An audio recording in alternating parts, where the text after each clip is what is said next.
విడువక నీడల కృప చూపుచున్నాను. ఇర్మియా 31:3. అనేక మార్లు దేవునికి వ్యతిరేకంగా ప్రవర్తిస్తున్నావు.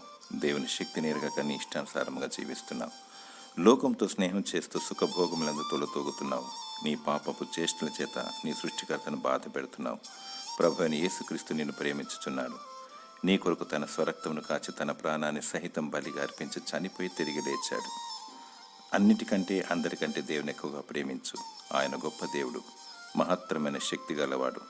ప్రభు అయిన యేసుక్రీస్తు బలవంతుడైన దేవుడు. నిన్ను నీవు ప్రభు చేతులు పెట్టుకో. ఆయన అధికారమునకు ఒప్పుకో. పాత రోత జీవితానికి స్వస్తి చెప్పు. పరలోక రాజ్యమును కోరుకో. ప్రత్యేకింపబడి వధు గుంపులో ఉండుటకు ప్రయాసపడు. నిష్కలంకముగా జీవించు. దేవుడు తన కృప ద్వారా నిన్ను రక్షిస్తాడు. దేవుడు నిన్ను కరుణించి దీవించునుగాక. ఆమేన్.